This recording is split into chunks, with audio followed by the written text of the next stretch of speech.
Hey everyone, welcome to Mountain Beast Mysteries. In today's video, I wanted to talk about what I thought was one of the most compelling pieces of Bigfoot evidence that the average person can find if they go out into the wilderness, into areas where there's known to be Sasquatch reports. And it's something that is very unique as far as a piece of evidence that you can find in the wilderness that no other animal could really make. It would have to be something like a Sasquatch, something with hands that can grab hold of things and manipulate them. What I'm talking about are tree twists, and usually we like to think about tree breaks and tree structures and all that kind of stuff, just the typical tree break where a stick or a tree just kind of snaps and it's kind of, sitting like that in the wilderness. But these tree twists are very unique in that it takes something to actually grab a stick and twist it. And that is something that is much more difficult to do, you would think. You need really strong grip to take a branch and twist it till it breaks. You need quite a bit of grip. And just thinking about that, something grabbing hold of saplings and small trees and twisting them, that seems like something that a primate would do. That seems like primate behavior. You could imagine a gorilla or like a mountain gorilla doing something like that. And, what else could it be? I can't really think of anything else out there that it could be as far as, creatures in the animal kingdom go. What could potentially do that are environmental effects, environmental influences. Things like wind and snow load could potentially do that. So when you're out in the wilderness looking for Bigfoot evidence and you're looking for these tree twists, if you do find one, what you want to look at is, I guess, the length of the section of the tree that is actually twisted. Because the shorter of that section of tree that's twisted, the more strength it would take something to actually grab and do that. The longer the section of the twist, it could be attributed to something other than a Bigfoot. It could be a weather effect or something like that. It's the same with the tree breaks. You find a tree break that's broken very sharply, like something had to grab it with their hands really close together and break it. That's, kind of what we're looking at with the tree twist thing. We want that section of the twist to be very short, and that means basically what grabbed it had its hands close together, used a lot of strength to twist it and bend it or do whatever. This has been talked about in John Bindernagel's second book. I haven't read the first book, so I'm not sure if it's mentioned in there as well, but he was one of the few people who actually published stuff about the tree twisting.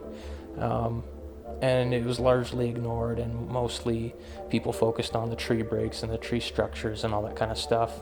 But these tree twists and nests that people find, I think, are the best, most compelling pieces of Bigfoot evidence because they're very ape-like, kind of gorilla-like. I know a lot of people don't like to think of Bigfoot as a primate or a great ape or something like that, but they are. I mean, people are great apes, and I don't know, people seem to get offended by that. We don't really know 100% what Bigfoot is, so let's just put the brakes on getting offended with this kind of stuff until we actually figure out what's going on. I don't know. It seems like primate behavior to me, so I'm just going to kind of roll with that. Well, I mean, what else would it be? There's really nothing else out there that could do that. It has to be something with incredible strength and something with the dexterity of a person. With fingers, something with hands that can grab hold of things and squeeze them. So I feel like tree twists are a telltale sign for Sasquatch because nothing else could do it. I mean, people could obviously do it. People can go out into the bush and do this stuff, but only to a certain extent. They could only do it on small saplings maybe. And even then, I'm just imagining trying to do it in my mind, and I feel like it would be really, really difficult. So it's a good sign.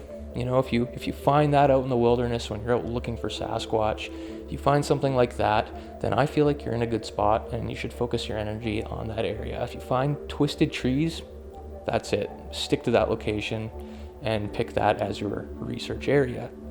Like I said, Bindernagel talked about these tree twists in his second book here, The Discovery of Sasquatch, and briefly mentions them. He doesn't talk about them very much, but he does mention them, and I remember him talking about them when I interviewed him for my old film Wild Man, My Search for Sasquatch. He was really interested in the tree twisting and he thought it was for sure something that the Sasquatch did.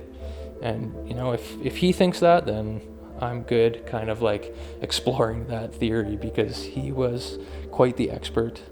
But yeah, I'll just kind of share what he said in this book about the tree twist so you guys can know. These books are getting harder and harder to find. And I've seen these books selling for over $100 on eBay. So for those of you who don't have it, here's what he says about the tree twisting. Another form of physical evidence associated with the occurrence of Sasquatches in forested areas has been increasingly observed and documented in recent years. This is a form of tree damage in which trees have been pushed over, or in which small trees or saplings have been broken off. Those are tree snaps, or twisted, which are called twist-offs. Because pushed over trees and snapped off saplings can be explained by a variety of natural causes, only the more distinctive twist-offs, which cannot otherwise be easily explained, are illustrated here in this book. Twist-off is a term sometimes applied to a young tree or sapling approximately 1.5 to 4 inches in diameter, which has been twisted and bent sharply, or twisted longitudinally in a very short section. The section of longitudinal twisting must be sufficiently short as to preclude the effects of wind, snow falling from the upper canopy, or other natural causes. Because the existence of twisted saplings has only infrequently been documented as a form of Sasquatch sign, as compared to tracks, this form of evidence has been largely ignored and only infrequently recorded. It's raised here as a form of physical evidence which persists longer than tracks, which has been observed by hunters, hikers, and prospectors, but for which foresters have so far been unable to suggest an alternative explanation. So, very interesting. Like I said, one of the best pieces of Bigfoot evidence, one of the most compelling, and one of the best signs that there could be Sasquatch in the area. So, let's maybe keep a keen eye out when we're out in the bush looking for that kind of thing, not just tree breaks, even though, tree breaks could be, a Sasquatch potentially. But to narrow down what it could be making these things, a tree twist is more telling that it's a Sasquatch than a tree break.